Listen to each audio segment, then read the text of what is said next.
የሁዱስ ፍምሳት ክፍል 8 ደራሲ አሚር ሰይድ፣ ተራኪ ኢልሃም ፈሪድ። ቻናላችንን ሰብስክራይብ፣ ላይክ እንዲሁም ሼር በማድረግ እንድትጀምሩ በአክብሮት እንጠይቃለን። አብራኝ መድረክ የምትመራው ሰሎን የምትባል ጓደኛዬ ነበረች። እሷም ብዙ ሰው አንቺ እንድትመሪ ይፈልጋል፣ አንቺ አቅርቢ፣ አስተያየት ላይ ነዋል መድረክ ትምራ እየተባለ ስለሆነ አንቺ ነሽ መምራት ያለብሽ ትለኛለች። ሰሎ አግብታለች። ሁሌ አብረን ስንሆን ትዳር እንዲስ ትመክረኛለች። ነዋል አንቺን ብዙ ሰው ዳሪኝ አስታውቅኝ እያለኝ ነው። ትዳር ምን ያህል ደስታ እንዳለው ትነግረኛለች። እኔ ያገባሁት ቤተሰብ ያመጡልኝን ነው እንጂ ከትዳር በፊት ቦይፍሬንድ ብዬ ያስኩት ማንም ወንድ የለም። ቤተሰብ ለኔ ይሆናል ብለው መርጠው ያመጡልኝ ጋር ተጋብተን በጣም ተዋደን ተፋቅረን ልጅም ወልደን እየኖርን ነው። ለምን ብትይ ከትዳር በፊት እንጠናና እየተባባልን ስላልተሰላችን ይኸው ፍቅር ሰጥቶኝ እኔም ሰጠቸው እየኖርን ነው ትለኛለች። ሰሎ የዘወትር ምክሯ ነው። ሰሎ በምትመክረኝ ምክር ምን ነው ባገባው እያልኩኝ ጥሩ ትዳር መመኘት ጀመርኩ። ከኒካ በፊት ስለማንነታችን በደንብ እንተዋወቅ፣ የትዳር ህይወታችን ላይ ጠቃሚ ስለሆነ እየተጠናናን እንቆይ የሚባለው አባባል ከሸሪዓ አንጻር እንዴት ይታያል? ለሴት ልጅ ክብሯና ውበቷ ራሷን የህዝብ ሀብት ከማድረግ መቆጠብ መቻሏ ነው። ይህን ደግሞ ሂጃብ ከማድረግ ራሷን ከመሸፈን አንስቶ ማንኛውም አጅነቢ ወንድ ጋር ከኒካ በፊት ግንኙነት ሳታደርግ መቆየት መቻሏ ነው። ወጣቱም አዋቂውም ጃሂሉም በአጠቃላይ ማገናዘብ የጀመረ ሙስሊም በሙሉ ከኒካ በፊት ምንም አይነት ግንኙነት ማድረግ በኢስላም ክልክል መሆኑን ጠንቅቆ ያውቃል። ይህን የአላህን ክልከላ አውቆ የሚርቀው ግን በጣም ጥቂቱ ነው። በኢስላም ጋብቻ ትልቅ ቦታ የሚሰጠው ሲሆን መልካም የሆኑ ባልና ሚስቶች የሚጣመሩበት ይሆን ዘንድ ያዛል። ባለጌ ባለገን እንጂ ጨዋን እንድታገባ በኢስላም አይፈቅድም። በዝሙት የተጨማለቀ ወንድ የእሱ ቢጤ እንጂ ጥብቅ የሆነ ሴት እንዲያገባ አይፈቅድም። ታዲያ ከጋብቻ በፊት ዝሙት እስካልፈጸመን ድረስ ይህ ክልከላ አይመለከተንም ይባል ይሆን? መረጃውንም አላህ በተከበረው ቁርአኑ እንዲህ ይለናል። ጥብቆች ሆነው ዝምተኞችን ያልሆኑ የስርቆሽ ወዳጆችንም ያልያዙ ሲሆኑ አግቧቸው። ሱረቱ ኒሳ 25 እንዲህ ብሎ አስቀምጦልናል። ኢብኑ ከሲር በተፍሲራቸው ይህን አንቀጽ ሲፈስሩት ጥብቆች የሆኑ ማለቱ ምንም አይነት ዚና ያልፈጸሙና የብልግና ተግባር ከማንም ጋር ለመፈጸም እሺ የማይሉና ፍቅረኛ ያልያዙ ማለት እንደሆነ አስቀምጠዋል። ተመሳሳይ መልእክትም በሱረቱል ማኢዳ ላይ የሚከተለው እናገኛለን። ከምዕመናን ጥብቆቹም ከነዚያ ከእናንተ በፊት መጽሐፉን ከተሰጡ ሴቶች ጥብቆቹም ዘማዊዎችን የምስጢር ወዳጃጆች ሳትሆኑ ጥብቆች ሆናችሁ መህሮቻቸውን በሰጣችኋቸው ጊዜ ልታገቧቸው የተፈቀዱ ናቸው። አልማኢዳ 5። ይህንንም አንቀጽ አስመልክቶ ኢብኑ ከሲር አላህ ይዘንላቸውና ሲያብራሩ ጥብቅ የሆነች ሴት የሚለውን ከዝሙት የራቀች የወንድ እጮኛ ያልያዘች መሆኑን በመግለጽ ይህን ድንጋጌ ወንዱም ጥቡቅ ዝሙተኛ ያልሆነ የሴት እጮኛ ያልያዘ መሆን እንዳለበት ገልጸዋል። በዚሁ ማብራሪያ ላይ ብዙ እጮኛ ያለውም ሆነ አንዲት እጮኛ ተመሳሳይ መሆኑን ገልጸዋል። በዚሁ ማብራሪያ ላይ ኢማም አህመድ አላህ ይዘንላቸው ከላይ በተገለጸው አንቀጽ መሰረት ጥብቅ ያልሆነ ወንድ ወይም እጮኛ የያዘ እንደሆነ ጥብቅ የሆነችን ሴት ተውበት አድርጎ ከድርጊቱ ሳይመለስ ማግባት ለሱ የተከለከለ መሆኑን፣ እንዲሁም ጥብቅ ያልሆነች ሴት ወይም ወንድ እጮኛ ይዛ የነበረች ሴት ከድርጊቷ ተውበት አድርጋ እስካልተመለሰች ድረስ ጥብቅ ወይም ጨዋ ወንድ ማግባት ክልክል ነው ማለታቸውን ኢብኑ ከሲር በተፍሲራቸው ላይ ገልጸዋል። እንግዲህ ከላይ እንደተመለከትነው ሴት እጮኛም ሆነ የወንድ እጮኛ መያዝ ምን ያክል የተከለከለ መሆኑን በግልጽ ተቀምጧል። አብዛኞቻችን በዚህ ጉዳይ ላይ ራሳችንን የምንሸውደባቸው መገለጫዎች አሉ። ከነዚህም መካከል ይህን ሐራም የሆነ ጾታዊ ግንኙነት ሐላል ለማስመሰል የምንጠቀምባቸው ምክንያቶች መካከል እኛ አላህ ለሚወደው የትዳር ህይወት ተሳሰብን እንጂ ለሐራም አልተፈላለግን። በቅርቡ ኒካህ ለማሰር አስበናል። ትምህርቴን እስክጨርስ እንጂ ኒካህ ቶሎ እናስራለን። አንዳንድ ነገሮች እስከተካከል ድረስ እንጂ ሽማግሌ ልካለሁ። ቤተሰቦቼ ልጅ ነሽ ስለሚሉኝ ላይፈቅዱ ስለሚችሉ እነሱን እስከሳምናቸው ትንሽ ታገሰኝ። ለትዳራችን የሚሆን መኖሪያ ቤትና ቁሳቁስ እስካሟላ ጠብቂኝ። በአካል እስካልተገናኘን እኮ ሐራም ላይ አንወድቅም። ሰው ባለበት አካባቢ ብቻ አብረን ስለምንሆን ምንም ችግር የለውም። ከኒካ በፊት ስለማንነታችን በደንብ ማወቅ ለትዳር ህይወታችን ጠቃሚ መሆኑ እየተጠናናን ነው ወዘተ የሚሉ ራስን መሸወጃ ምክንያቶች በመስጠት በሐራም ግንኙነት ውስጥ መዘፈቁን ይቀጥላሉ። ስለሆነም በሐራም የተጀመረ ነገር በረካ ስለሌለው ሁሉም ለአቅመ አዳም የደረሰ ሰው ትዳርና እንቅልፍ በራሱ ጊዜ ይመጣል ብሎ መሰበር፣ ከሐራም መራቅና ፊት እየተነሱ ቁርአን እየቀሩ ከሰላትም በፊት በኋላም በዱዓ መበርታት አለበት። ትዳር ከፈጣሪ የሚሰጥ ጸጋ እንጂ ከፈጣሪ ባይሆንማ በየመንገዱ ያላገባ ወንድም ሴትም መንገዱን ይመላለስበታል።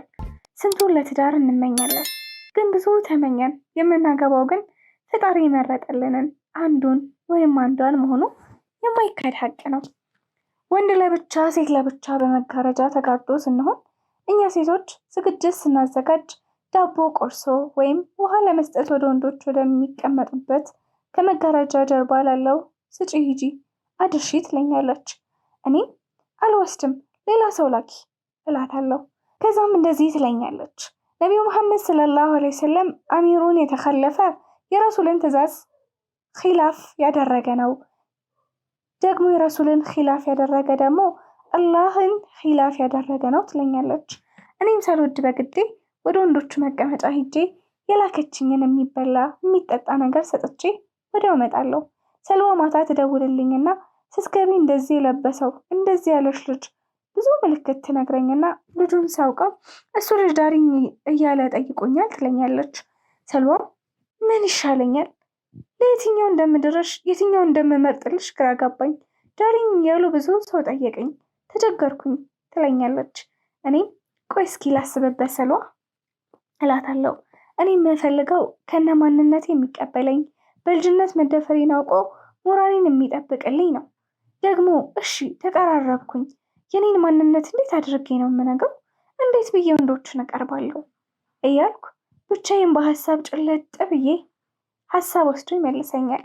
አንድ ቀን ሴት ተማሪዎች ቁርአን ሐፍዘው ስለጨረሱ ትልቅ ዝግጅት ተዘጋጅቷል። አንድ ወጣት ጋር ስለ ዝግጅቱ ከሰልዋ ጋር ያወራል። እኔ ስመጣ እንተዋወቅ አለኝ። እኔም እሺ አልኩት። ካሊድ እባላለሁ አለኝ።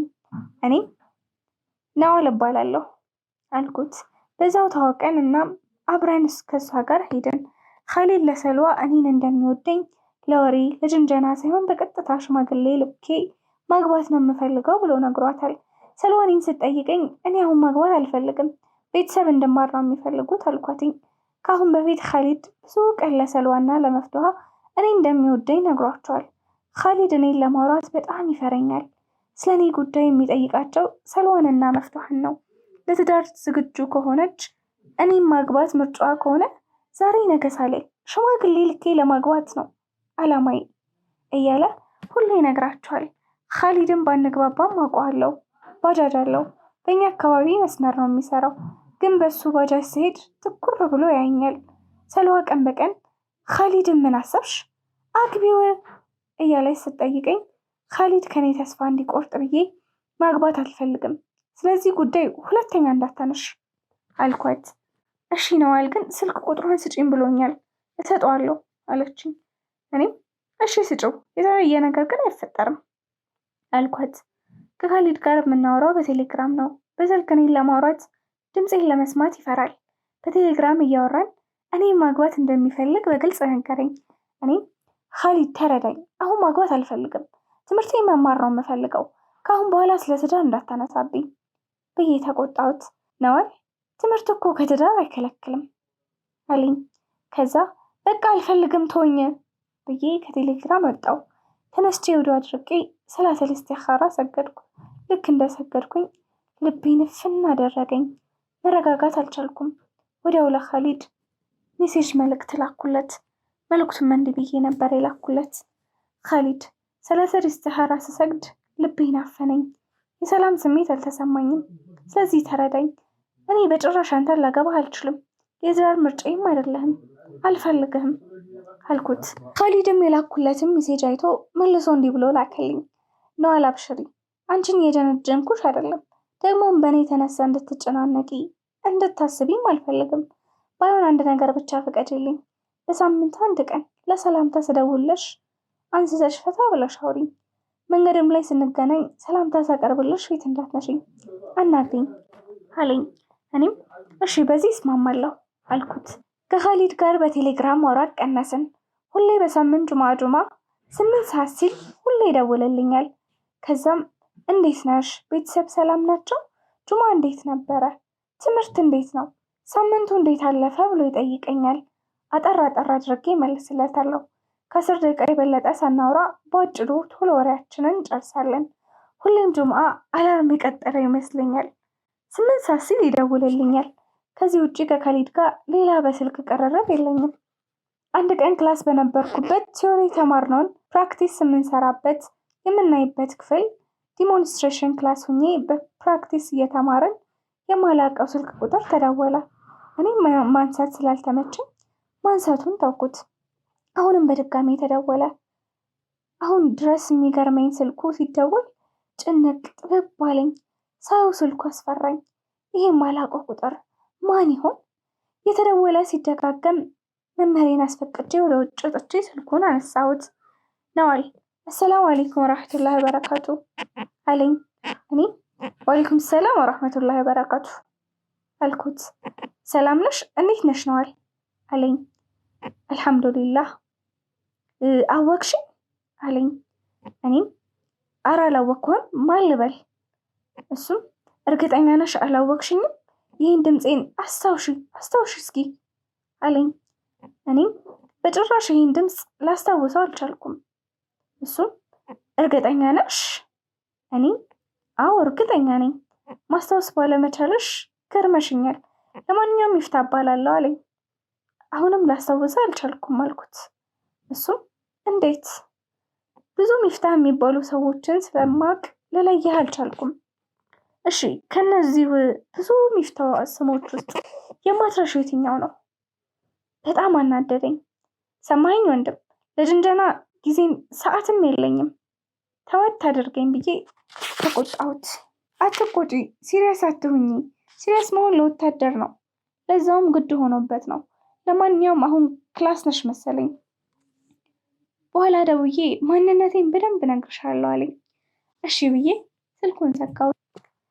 ስልኩን አውርቼ እንደጨረስኩ የሆነ ደስ የሚል ስሜት ከየት እንደመጣ ማላውቀው ተሰማኝ።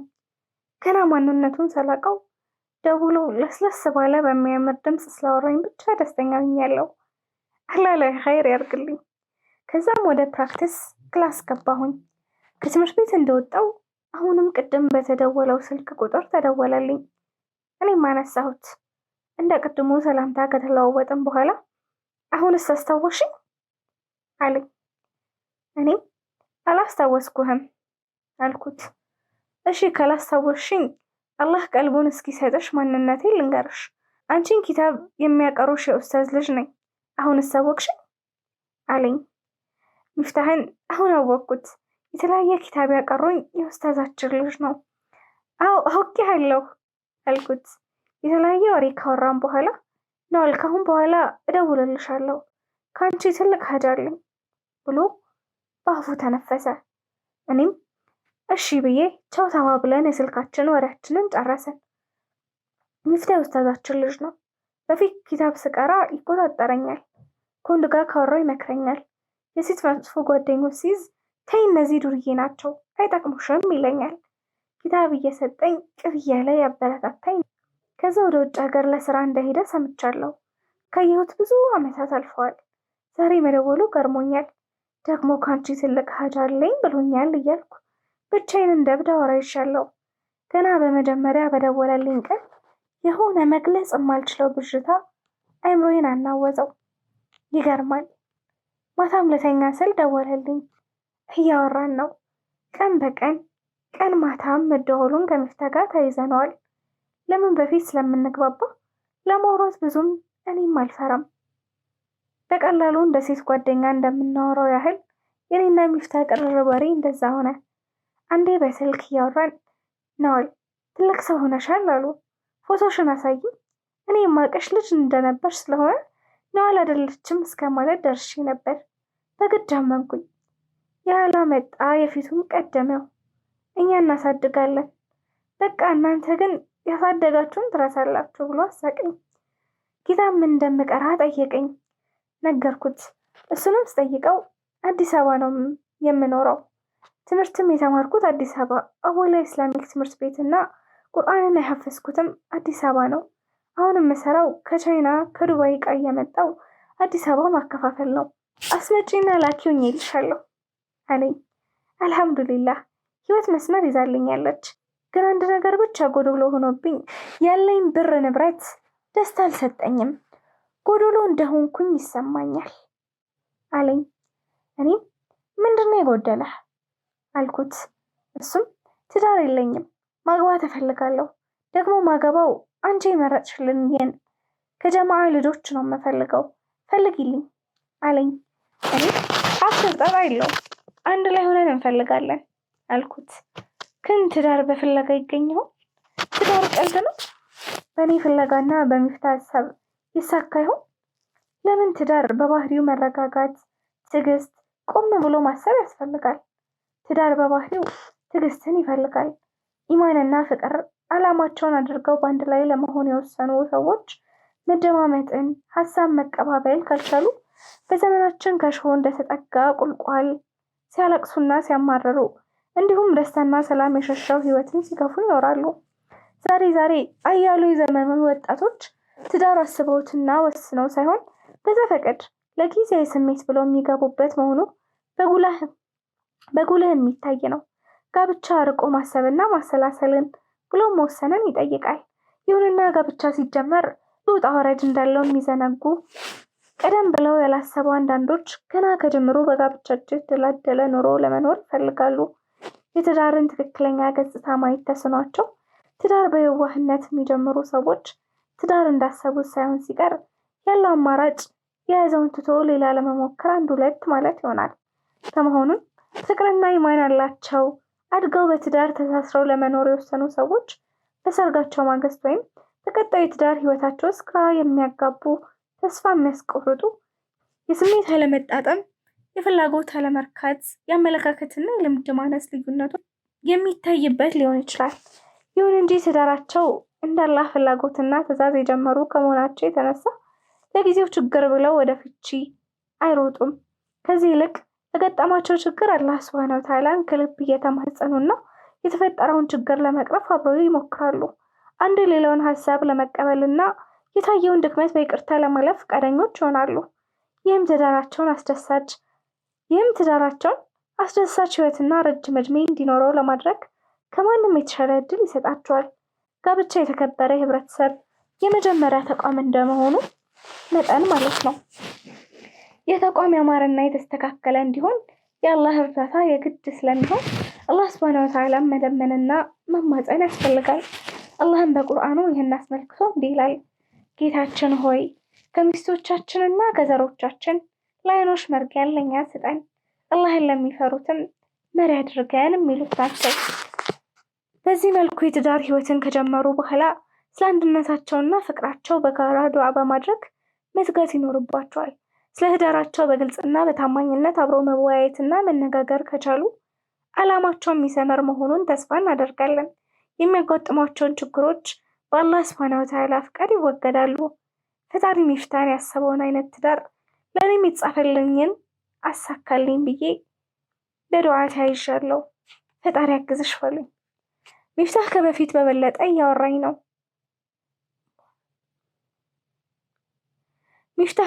በበለጠ እያወራኝ ነው። ማርሽ መጨመር እንጂ መቀነስ አይታሰብም። ሚፍታህን ዲነኛ አዋቂ አድርጌ ነው የማስበው። ለምን? ቁርአን ሐፊዝ ነው። በተጨማሪ አወላ ኢስላማዊ ትምህርት ቤት ነው የተማረው። በቂራአቱም በዲኑም በትምህርቱም ጎበዝ ስለሆነ ምን ነው ለኔ በሆነ ብዬ ተመኘው። አንድ ቀን ሚፍታህ እንዲህ አለኝ፣ ያንቺን ስልክ ቁጥር የሰጠኝ ዩሱፍ ነው፣ ነዋልን አውራልኝ ብሎኝ ነው አለኝ። እንዴ ከዩሱፍ ጋር ተግባባላችሁ እንዴ አልኩት። አዎ አንድ ነገር ልንገርሽ፣ እኔ አንቺን የማወራሽ ዩሱፍን በዩፊቢ አላወራውም ስላልሽ ነው። በጣም ነው የሚወድሽ። ሁሌ ስንደዋወል ነዋልን እወዳታለሁ፣ እባክህ አንተ የኡስታዝ ልጅ ስለሆንክ በፊት ትግባባላችሁ፣ አሁንም አንተ የምትላትን ስለምትሰማ በዛ በዚህ ብላ አሳምንልኝ ብሎ ስልክሽን ሰጥቶኝ ነው አለኝ። ጉድ ነው። በጣም አጀበኝ። ዩሱፍ ማለት እዚሁ ጅማ የሚኖር ጎረቤታችን ነው። ዩሱፍ ብዙ ጊዜ ፌስቡክ ላይ ያወራኛል። እኔ ግን ከ10ኛ ክፍል በኋላ ኤፍቢ ላይ ማውራት አይመቸኝም። እሱ ቢያወራኝም ለማውራት ቢፈልግም እኔ አላወራውም። ዩሱፍ የሰራው ስራ በጣም አናደደኝ። እኔን ከፈለገኝ፣ እኔን ከወደደኝ፣ እኔን ማግባት ከፈለገ ፍቅርና ትዳር ሰው የሚገባበት ወይ እኔም ቢስል ነው እንጂ ዩሱፍ እኔን ማግባት እየፈለገ እንዴት ለሚፍታ ነው አለን የወደፊት ምስቴ እንድትሆን አመቻችልኝ ይላል። በጭራሽ የማይደረግ ነው። የሰው ልጅ መጀመሪያ ግልጹን መናገር ነው እንጂ በታዋቂ ሰው ወይም በታዋቂ ሰው ልጅ እንደዚህ አይነት ስራ መስራቱ በእኔ አስተሳሰብ የወረደና በጣም የሚያሳፍር አስተሳሰብ ነው። እኔም ያወራኝ ለራሷ ለመሆኑን ሳቅ ከሚፍታ ተስፋ ቆረጥኩ። እኔም አሁን ላይ አላገባም፣ መማር ነው የምፈልገው እና ማደራ ዩሱፍን እንደማልፈልገው መቼም እንደማላገባው ከኔ ተስፋ እንዲቆርጥ ነገረው አልኩት።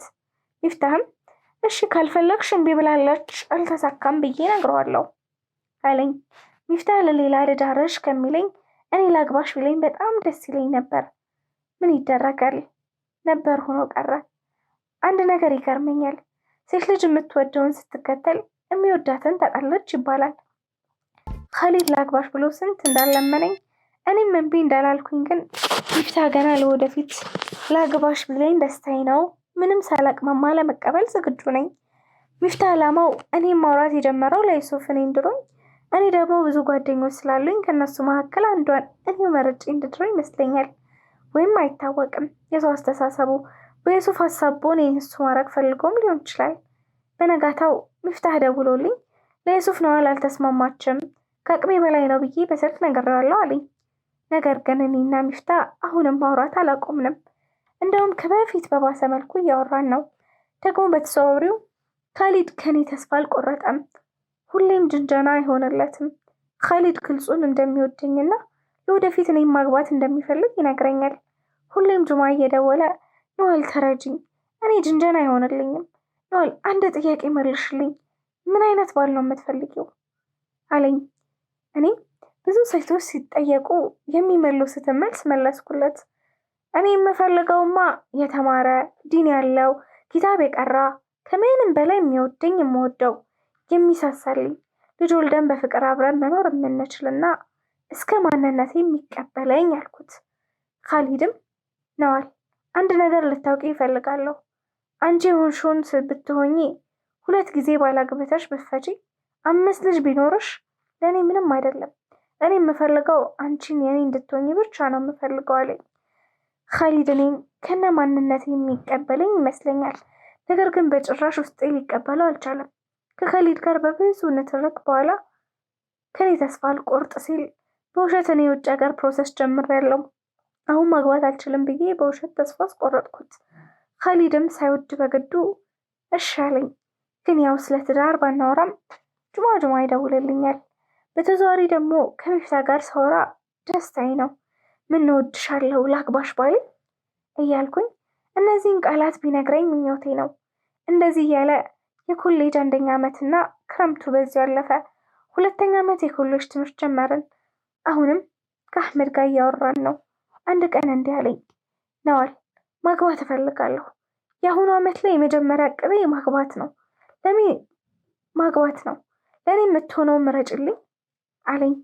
እኔም ምን አይነት ሴት ነው የምፈልገው? ከጓደኞቼ በመስፈርት መሰረት መርጬ ፎቶና ስልኳን ልክልህ፣ ከተግባባችሁ ትጋባላችሁ። ግን መስፈርትህ ምንድን ነው አልኩት። እሱም እሺ መስፈርቴ ቁመቷ ልክ እንዳንቺ፣ መልኳም ልክ እንዳንቺ፣ የትምህርት ደረጃዋ፣ ዲኗ፣ እድሜዋ ልክ እንዳንቺ፣ ሁሉ ነገሯ ልክ እንዳንቺ አለኝ። ግን ልክ እንዳንቺ ማለቱ ምን ማለቱ ነው እያልኩኝ ግን የኔ ጓደኛ መፍትሃ ለምን አልድረው? ምክንያቱም የኔ ህይወት መስመር እንዲይዝ ያደረገችኝ ከኔ የተሻለ የዲን እውቀት አላት ብዬ አሰብኩኝ።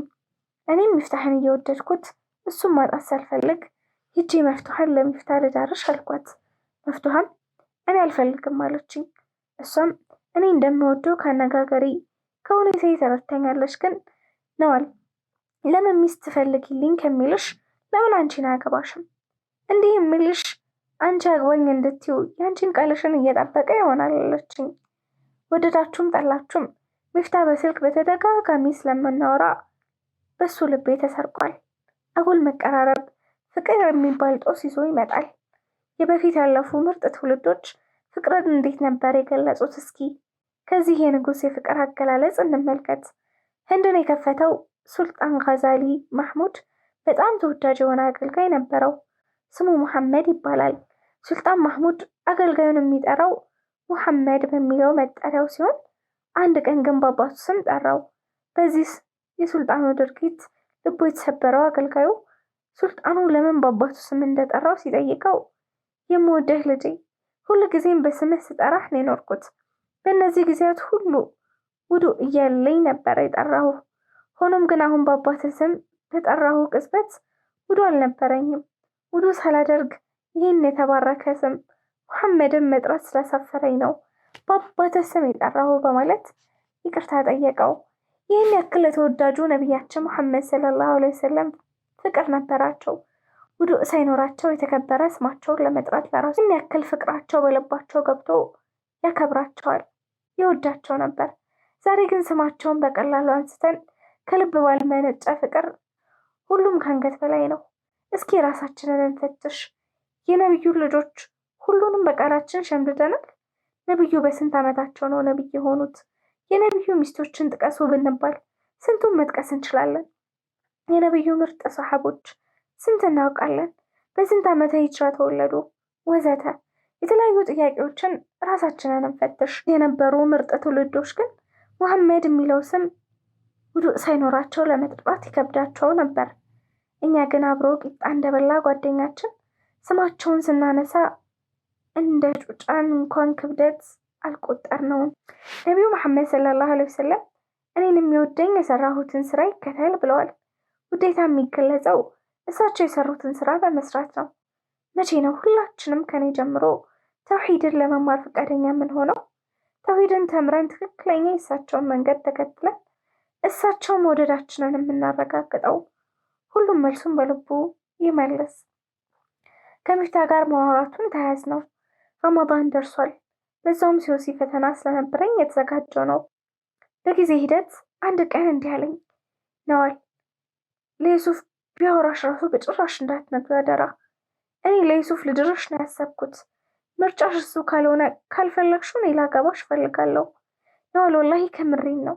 አንቺ ማውራት ከጀመርኩ በኋላ ወላሂ በልቤ ገብተሻል፣ እወድሻለሁ አለኝ። ክፍል 9 ይቀጥላል።